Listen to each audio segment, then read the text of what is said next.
Awesome. So welcome to another episode of Advertising Alpha. Today we have Graham Welter, who is the founder of Pixel Theory. Graham has built a couple of different brands in the direct-to-consumer space. I think you first built one in college, and then you went on to do a lot of growth consulting for early-stage companies, and now you have Pixel Theory, and I think another company. But I believe Pixel Theory is kind of what we do is performance marketing for seed to Series A companies. But what's the other company that you're managing as well? I have Bogey Boys for the golf That's media right. business. Yeah, that's more of a passion project, but it's a lot of fun. Awesome. Well, yeah, super happy to have you on the show. And first question I have for you is, what do you think are the most critical direct to consumer digital advertising trends for 2025? Like, what's important to be aware about? Yeah, I think there's a lot of talk around AI and how that's going to play into this ecosystem. Right now, I think people are over-indexing on it, creating net new creatives today. What I really think is just like building better processes and systems around creative testing. So, like, one of the biggest levers we pull on for our clients is delivering new iterations of assets every week and then net new concepts. And the majority of the accounts that we audit traditionally don't have the structure in place to actually test creative assets properly, collect analytics, and then make decisions on them. So I think the biggest trend that we'll see is brands getting a little bit more calculated with how they're doing creative testing. Like a few years ago, everyone wanted tons and tons of UGC. Everyone was like, you got to post 100 TikToks a month or your company's not going to do well. And I think what we've seen is that model dial back and it's a little bit more thought driven and a little bit more insightful decisions being made around creative. So I think that's a big trend. I also think that there's a big trend on data. It's another big one. So like right now, everyone talks about owning data and there's different ways of doing that. I think in the next couple months, we'll see a shift toward the earlier stage consumer brands like sub $100 million a year in revenue, actually trying to figure out how to utilize that data because companies that are doing $100 million plus a year generally have some sort of internal data solution or team member. The earlier stage businesses don't. And there's a lot of missed opportunity there and efficiencies and scale. So I think that's another trend that, this ecosystem will start to catch on to.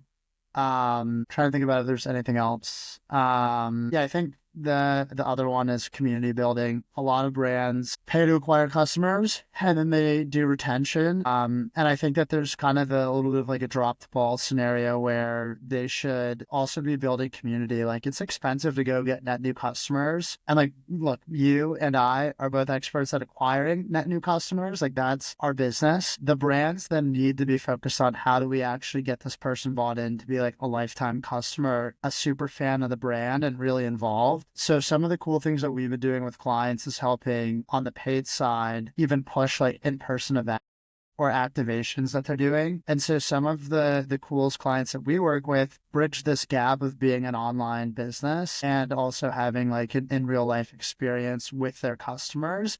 And it builds this awesome community that now it's not like you're just selling a product, like people are actually part of the brand. And I think Yeah. businesses will pick that up this year as well. Yeah. I think, yeah, I guess just kind of starting from your last point and going backwards, but on the community side, I think there's this important trend where people really want to have, some form of identity that they're deriving from the brand. So the brand is definitely part of their identity. And as part of that, you do want a community. And I think it's super important if brands can kind of figure out how do I create this community and culture around my brand, knowing that a lot of people, they do kind of like, there's some identity with like purchasing that product or having that product, right? And I think that's only going to increase. And I think it's really important for these direct to consumer brands, to your point, to not only like focus on whatever they're doing online, but then like bridge that gap offline. I think too, the other thing that I've learned is, as well is kind of tough for us, being like customer acquisition people, uh, knowing that, yeah, you can go out and kind of pay for people and bring them in the door. But if you're not doing a lot of work on the retention side or really trying to build up a relationship with that consumer over a long period of time, you truly don't have a business. So it's really important to really focus on retention and understand like what is going to keep that person around for longer, as well as like what will kind of create a I forgot the term you use, but somebody that will actually go and basically be an advocate for your brand, right? I think that should be the goal for a lot of D2C brands. Is like, how do we turn our customers into advocates, basically? So Yeah. yeah. And then your other point, well, at least on the data side, that's something we've seen very consistently is all the brands we work with basically do not have that in-house data person. They don't have that solution. And so we do a lot of consulting around that, and we try to really kind of develop good ways of understanding incremental revenue, understanding, cross-channel attribution, introducing some third-party tools. But I think there's another component that you're speaking to, which is like, okay, outside of like the paid advertising attribution side of things, like how are they tracking data, across the entire company, and how are they warehousing that? And who is that kind of like main analytics person they might have in house? Do you have any kind of examples you can kind of speak to on that? Yeah, so I mean, one of the best hires and key hires we made when we started Pixel Theory was bringing in a data scientist to work in house with us. And so, like right now, when we onboard a client, we'll generally go set up a data warehouse for them and host all of their on-platform data in Snowflake. And then we can use that data for a handful of different things. So we can pipe that into like Tableau dashboards and make custom dashboards. And essentially what we try to do is build a data ecosystem for the brands to run the best business possible. So understanding the cost of goods sold tied to every purchase and every SKU, how that ties into the ads that are driving purchasers. Because what we saw is like a lot of these brands will have leaky buckets in their data. And so they're making decisions on bad data. And so they might be making the right decision based on the data that they have access to. But if it's not accurate, they're then saying like, hey, we're getting a really great ROAS on these ads and we keep running them, but like the business is losing money. And it can go from like, well, you're not calculating certain costs into it. So on our end, we normally build this for every client that we onboard. And then we also work with partners like Elevar to help with data enrichment on the back end of Meta. I think that's a big one. Like we used to do custom CAPI solutions for some of these companies, which is like a more robust and painful way of doing what Elevar does. So that's another thing, like kind of picked a good tech stack that I think is important to bring in. So like people, I think early stage businesses and founders will say data, data, data in like every sentence. And again, they don't have like a central warehouse for that. They don't have a way to actually leverage that data to make better decisions or to enrich any of these algorithms. So there's like pretty good solutions today with Elevar. You could use Northbeam or a different reporting dashboard to really get a full scope on like how your overall marketing spend is performing. But yeah, we do it custom right now, and I think brands like that. That being said, there's a lot of development in like the AI space where there's probably tools that will come out in the next year that can help support a lot of those efforts. We've stayed away from some of the AI predictive stuff right now, mainly because when we evaluated those businesses, a lot of them were handling kind of what Excel would do if you made a projection sheet, and we didn't feel that it was necessary to do a whole build out on it. And like we have a financial person where we'll do financial modeling and projections with the companies we work with. So again, I think AI and tech will get there. And I think it could get there this year. Right now, we're not like rushing to implement too many of those reporting tools, but I definitely see them develop over the next few months. Yeah. And then on the creative side, I guess quickly, one thing I have seen, on Twitter, LinkedIn, also probably some newsletters, everyone talks about volume. It's like you need a ton of volume this year, like and like static image ads. And I don't agree with that. We've actually done the high volume play. We did that most of last year. I think it's a lot of noise. I think to your point, it's coming up with a really good process to make good bets and then have a really good structure to collect the data off of that to make good decisions. And that's where we've kind of moved going forward. We're not trying to create tons of, we're launching like hundreds of ads per brand, and just, it was creating so much noise. So do you want to speak to that a little bit? I mean, I think as a marketing partner or someone who works at a brand, being able to deliver hundreds of assets, I think in the first month or two feels like a value add to the brand or the founders or the client. And then if you're constantly testing and not finding something scalable, it now gets to a point where you're stuck in like a testing cycle, which is the most expensive cycle for a business to be in. So I agree with you. I think like the high volume play doesn't make sense. I mean, we've had accounts where we've taken them from spending, let's say like $300,000 a month on ads and ramped them up to spending like 1.5 million a month in a 3 to 4 week window. And so that requires a lot of creative lift, but like you should put in really thoughtful creatives, measure it, and then make sure that you get out of this testing phase. Um, because then you're just spinning your wheels. Like I look at our editing team, I look at our creative strategist, and it's like, okay, well, like what's the point? We're just making this concept and assets to make them. Like, let's instead be more thoughtful with the actions and resources that we're using. Um, so yeah, I agree with you. The high volume play sounds good on paper. And it's also like, I think that 90% of marketing agencies in the US aren't incredible at what they do. And so if their value add is we'll make you a ton of creatives a month and they have someone who goes in Canva and just drags and drops stuff all day, like, does that actually add the value? Like we try to tie our value more toward like actual delivered growth and less around the deliverables that go into that. So yeah, I think if you're brand evaluating, if I saw a line item of like, we're just going to deliver you hundreds of assets a month, like, okay, that sounds interesting, but it doesn't actually add a ton of value on the growth side of things.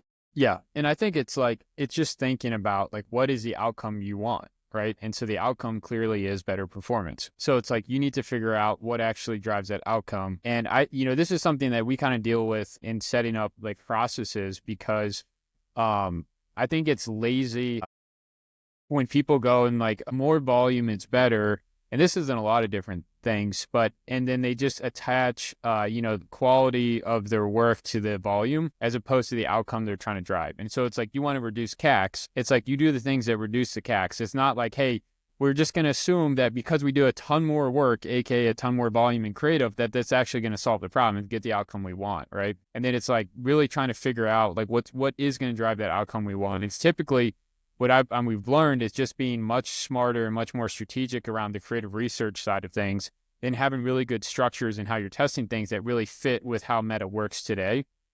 And then having really good ways to collect the data so you make really good decisions, right? Because, like, for example, like we were auditing an account and this account had one campaign with probably got about 30 different ad sets. And then each ad set probably had like 10 to 12 ads. And all those ad sets were stuck in the learning phase and they all had like one or two conversions. And they were running this for like months. And it's like you just put Meta in this kind of like cycle where it's Yeah. not actually learning. And it's like, sure, you're testing all the volume you want, but like you're actually not getting any results and you're not getting enough data to really kind of tell Meta like, hey, go optimize, against this creative, and you're just stuck spinning your wheels. So that's something that like I think definitely it's like being much more strategic, much more smarter, and then just like really simplifying what you're doing, right?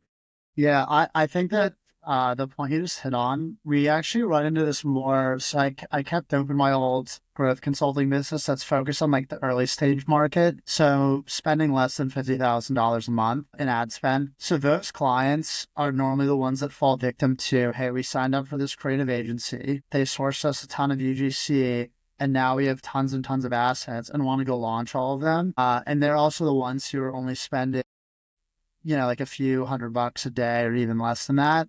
And so to your point, just like we don't like to fragment a marketing budget across too many channels when you're starting out, it's all about building momentum and collecting data points.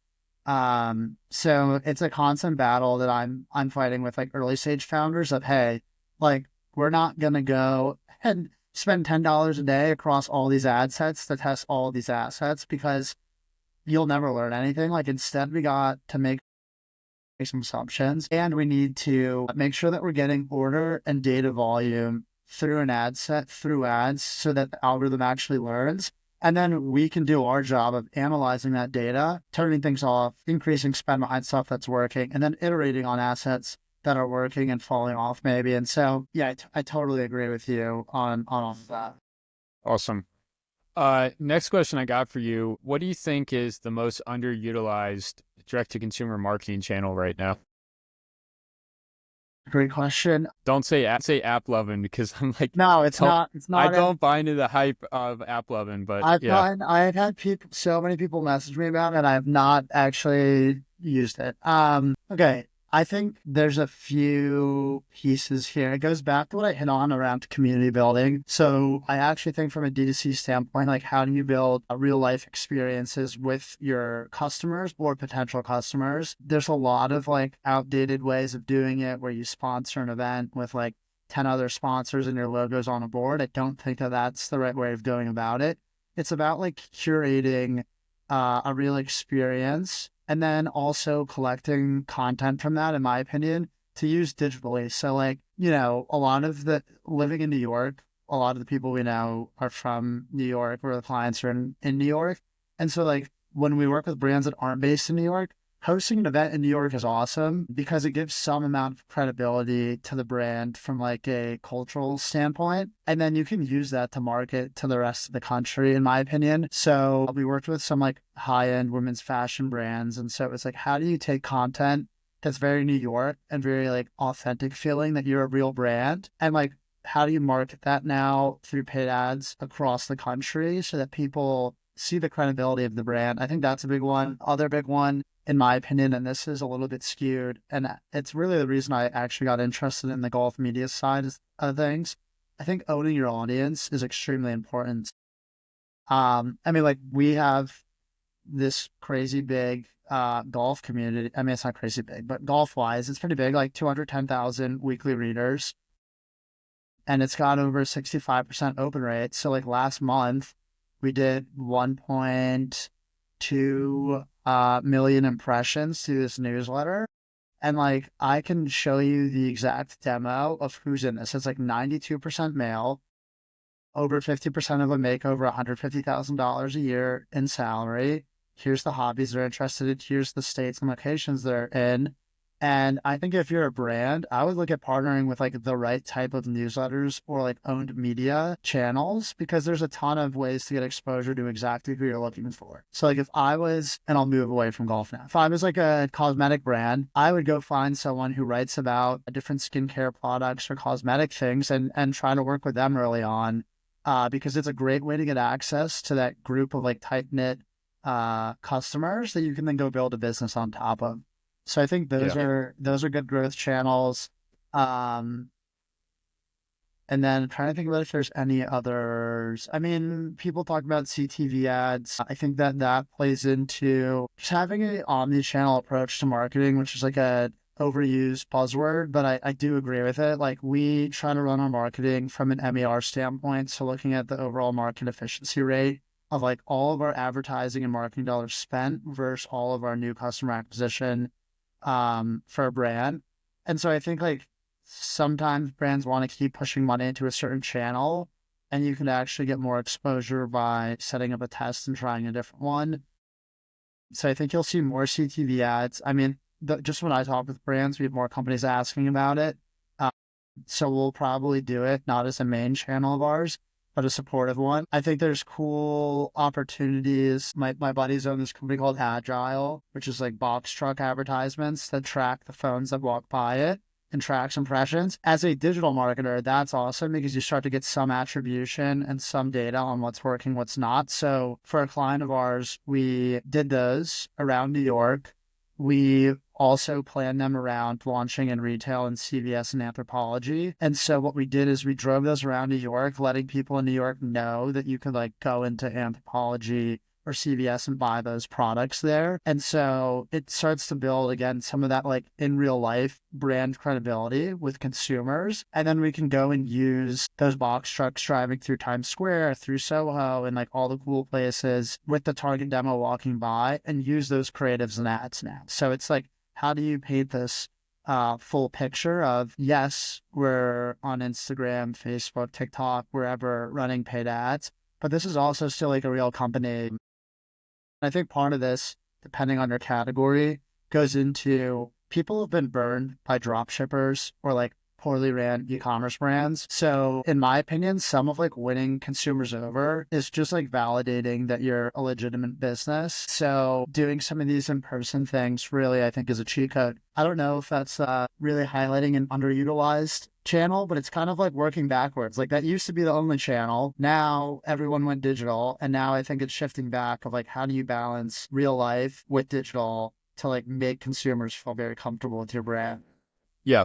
Well, I think it's funny because I remember reading this article about malls and, the kind of classic malls that we basically grew up going to, right? They're all just dead. And a lot of them are kind of, there's this big kind of wave where all of them really fell off and they went bankrupt and they closed down. And there's been some resurgence in those types of malls, but the types of malls that are working really well are the more kind of high end open air malls. And apparently, like that's like a huge space right now for a lot of different investors is to go in and kind of, these more upscale open air mall like setups. And that just makes me think about that, where it's like people have kind of gone back to wanting to, it's experiential retail, right?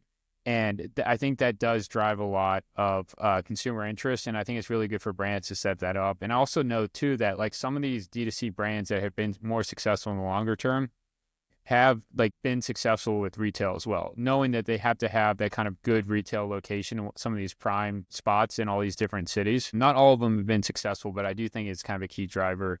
And then to your point too, I think it's just a sense of brand legitimacy, knowing that like, hey, it's a real life people in this place that's, I don't know how best to describe it, but like let's say Soho, where it's like, all right, cool. This is, a little bit more prestigious. I don't know. It just gives it a lot more brand credibility. So that makes a lot of sense. And it's funny too, because like, it's not necessarily something that directly aligned with D2C digital marketing, which is kind of like where we're driving most of the, brand. But I do think it does a lot to reinforce the brand and really kind of make it seem much more legitimate. So Yeah, I mean, on that point, like even doing an activation for a brand in the Hamptons and recording, like you have to pay to do an activation for one day. But if you can capture the excitement and everything that goes on during that event, you can now go use that across your marketing channels for the next 3 to 4 months. And it's going to hit people who don't actually go to the Hamptons, maybe can't even afford to go to the Hamptons, or didn't even know what the Hamptons were, but you get the vibe when you watch the video. And all of that layered into your ads, I think just gives more diversity to like what you're pushing instead of product shot or UGC, like testimonial type of creatives. yeah, it definitely makes sense. Okay, well, last question for you. I was wondering if you want to elaborate a little bit on your the service that you've kind of developed, which is more around this P&L focused financial analysis, helping out D2C brands with their finances. Why is this important today? Why do you guys kind of have this as a service? Like, why have you really focused in this area? Yeah, I think I mean just coming a little bit from the founder side of things of like owning businesses and understanding the financials behind them.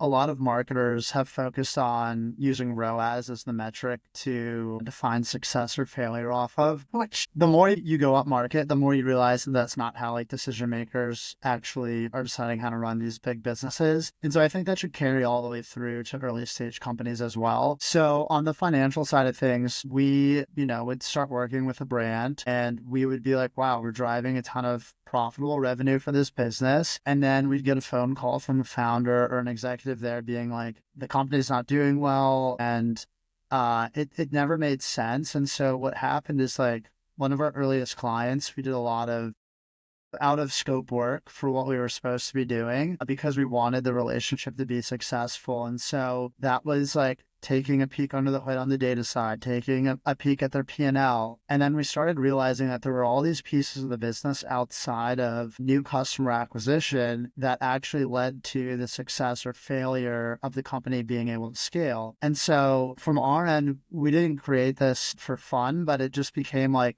if we wanted to have a successful relationship with the business, we had to get really deep into the weeds with them of understanding all the numbers behind their company. So going back to the data side, one of the things we did is with our data structure, we can attribute order on the website to visitors, to ads, and then we can also attach cost of goods sold and OpEx tied to every order. And so what you get is like a mini P&L for every campaign, ad set, and ad to tell you, okay, is this actually profitable for the business or not when you're actually looking at everything that goes into running the business. And then I think like at the simplest level, a growth side of the business should understand, obviously with the target customer acquisition cost, they should understand the lifetime value of a customer And then they should understand the rough profit margin of every order. Obviously, then you have like AOV in there that they should also know. We then found that the businesses that we worked best with and were able to deliver the most growth to had a really good understanding of the financials behind their business. So we brought on consultant to work with us to help do financial modeling and financial audits. And she had worked at Goldman Sachs for 6 years previously, helping remodel some of these businesses in the CPG space. So she really understood the market. And so for us, what we realized is when you built these sheets and focus on the P&L, with a brand, you can just make a lot better decisions, and also things become less emotional. So being a founder or in a startup is an emotional roller coaster, right? There's ups and downs. You feel stressed one day, you feel really good the next. And so what we try to do on the number side of things is remove emotion from that. So you can look at a projection sheet tied to the financials and say, okay, yeah, we had a down day on new customer acquisition, but like there isn't a need to fire or like send off the fire alarm because we're still on pace to overachieve our target for the month. And so on our end, we just felt it was important to start tying these things together. And the other thing that I think, I mean, this is part of like our unique selling point as a growth group is we're not trying to be a marketing agency. Like we charge more money than someone would pay to just run as a media buyer. Like we're more than a media buyer. And so we feel like we need to be really involved in the business. We're involved with board members, we're involved with advisors, and so we're really trying to like build long-term relationships with the companies we work with. So part of that is like truly understanding everything we can about the business. Otherwise, we'll throw out ideas or suggestions that might not align with it. So I think if a business really understands every number that goes into their company, you can run a lot better marketing because you know when to push on the gas or when to pull off the gas or when to slam on the brakes. So like I mentioned earlier, we were able to scale a brand recently from spending, I think we're spending $7,000 a day for them. And we ramped to spending about $30,000 a day for them in a 3-week window. The only way we're able to do that is because they truly understand their financials. They've sat down with us and we've worked through them. And like both teams very much understand that if we spend at this target new customer CAC, that this makes total sense for the business. And so, yeah, that's a bit of rambling, I guess, on the financial side. No, it makes total sense. I think that's one thing that it's been interesting for me is there's a number of brands we worked with where they just didn't know what their CACs need to be. They didn't quite understand their contribution margin, and it's like a risk for us to aggressively scale because we don't want to be in that situation that you described where, like, let's say we hit the gas really hard for 3 months, 6 months, and they call us up and be like, hey, it's not working. That's the worst thing that can kind of happen. So I see it as being so important now is really figuring that out. And the interesting thing too, at least on the kind of ROAS movement, I would say, like where everyone was just focused on ROAS, is I never actually even fell into that because I always kind of looked at it like first principles, and I always thought of it in terms of like unit economics and like your contribution margin, being like, all right, based off of this, like what do our CACs need to be, and use that to kind of think about what products we want to advertise for or how we need to have the right AOV or like bundle certain things. And then I like see all this stuff where like this, everyone's like, oh, your contribution margin is really important. It's really important to understand the finances. And I was like, wait a second, like you guys didn't like, this isn't a No, thing like that marketers anyone thought never about. think like that. I will say, Yeah. like, when we first ever worked together, um, you were more granular with data and the numbers behind the advertising than anyone else I'd worked with in the space. Like years ago, I think you even opened my eyes to it back then, where like I was coming from an ecosystem where it was a lot of early stage e-commerce people who would just use ROAS. And then when we worked together, you were like, look, ROAS isn't that important. Like a 1.1 and higher like makes sense in this space. And that blew my mind. But that also completely taught me that like scale and efficiency butt heads. And like if you want to max out at scale, your efficiency is going to go down, but you should be able to run a bigger business and even a more profitable business because if you can scale the company and make net more money every month in Yeah. Yeah. profit, like Yeah. it makes sense. I think that you probably were keen to this before most. I still like we still audit a ton of accounts from other agencies where they'll send us like screenshots of the email from their agency, just trying to virtue signal with ROAS. And I'm like, damn, like I can already tell you without even looking at the account that we'll be able to go in there and clean some Yeah. stuff up. I know it's funny too because like we did an audit not too long ago where they were like we have an 8x ROAS and I'm like this is interesting like and I'm like I go into it and I look at it, it's all remarketing, there's Yeah, no that's incrementality from like paid ads campaigns whatsoever, and then the products that are selling super low margin products, it look good in terms of ROAS but super low margin, and I'm like yeah the net profit on it was just like nothing, and it was all remarketing, it was all zero incremental like revenue being driven from paid ads anyway. And it was just like super messy. And the problem that I kind of ran into, we actually ended up like not working with this prospect because the expectations were set so poorly and it was such a mess. I was like, God, I don't even want to mess with this. I don't even want to go into this. It's gonna be too much work to try to fix everything. But that was like what was crazy too. And I hate like we're doing a lot of interviews for media buyers right now. And as soon as I start getting a kind of an idea that this media buyer thinks that way, it's just like I'm gonna have to kind of retrain this person's thinking, and I don't know if I want to take it on.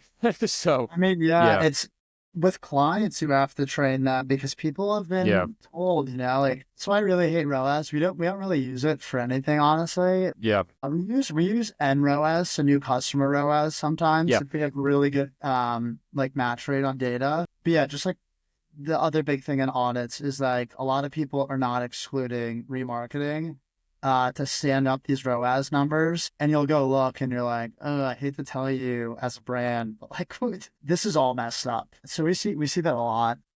yeah. I mean, for some of the brands we worked with now, we actually have only like really focused on net new customer acquisition, and we don't actually even try to drive like revenue for the brand with existing customers whatsoever. It's just like we're trying to get that new customer in the door and at that CAC that we know works based on their CAC to LTV, right? And that's it. That's all we do. It's just net new customer acquisition. And it's great because everything is incremental and we're just seeing like great, year over year, quarter over quarter revenue growth through these brands, right? So but I think that's what I figured out. It's like that's what we kind of have to play with. And the only problem with that too is just like the attribution side of things, which we're still trying to figure out, I think. But I mean, we use like Triple Whale, we use last click UTM, and then we also look at it from an MER perspective like you, right? And it's like, all right, if our MER like looks good generally, like we're fine. And I think it's like the most simple but most effective way of looking at it. But we always do try to kind of back into that last click UTM too, where it's like, I know it's last click. I know it's like only a small percentage of potential new customers that we're driving. But as long as we can have a pretty good number there, that's like that we understand from a relative perspective, like we're acquiring people efficiently, then we're in a pretty good spot with these brands, right? Yeah, yeah, definitely. Yeah, I think MER is starting to get more of the attention than it used to. Like I used to bring up that acronym all the time over the last like year, and a lot of the time people had no idea what it was, and now people are like, "Oh yeah." It would be great just for everyone to replace ROAS with just some more meaningful metrics. Yeah, yeah. Oh, 100%. I think the other thing too, which is so dumb about ROAS, is it purely just looks from like a paid ads perspective, but it doesn't take the business economics into context.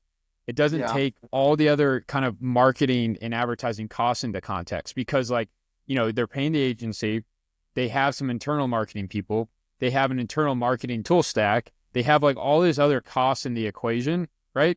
And then it's like, yeah, in a lot of ways, like even if your ROAS, let's say, looks really good, they might be just burning money in other places too that they don't quite understand, right? I mean, yeah, And so content. yeah, People don't account for content production, editing. Like we've had brands who like will spend $30,000 or $40,000 on a production run, and then they're not counting that toward the cost to acquire a customer in the ads. And it's like, okay, these are all expenses that fall into how efficient is your marketing. So yeah, I agree. I think it's overlooked. And again, that's why I think if a business really understands their financials, when they come to us or we believe that we can get them to understand them really well, it just makes marketing decisions a lot easier because we've a really bad example of like what happened to us is we had a brand who we thought understood the financials. We made a daily tracker.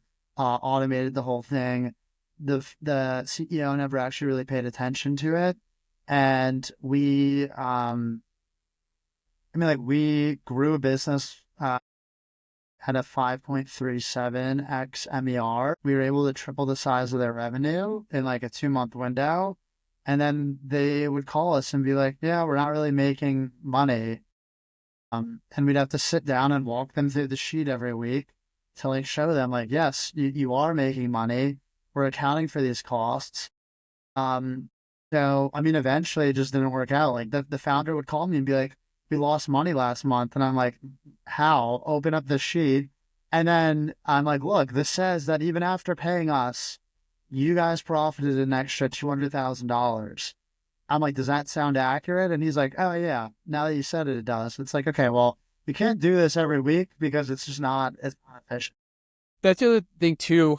And well, it's like also like how brands think about their cash conversion cycle, which is really important too, because like, depending on how, if that's positive or negative, you don't like, they might think they're not profitable. And then they like realize that profit, like let's say a couple months from then, or it's like they haven't quite figured out like when they have to pay for inventory, when they have to go pay out all like costs, like let's say agency costs, et cetera, versus like when their income comes in, from like product sales, and like understanding that too, and modeling that out well, and really understanding like, hey, like, when are we profitable? Like, what is our cash conversion cycle? That's super important that I don't think I've had too many conversations with brands about.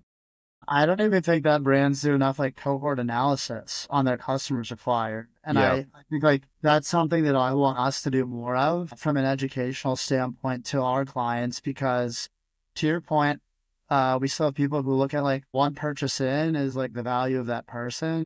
There's no measurement of like how valuable this cohort of people, like people who came in through these ads or offers, like where are they now? Where are they 6 months from now, 12 months? Do you guys do cohort analysis with your clients? Yeah, we have.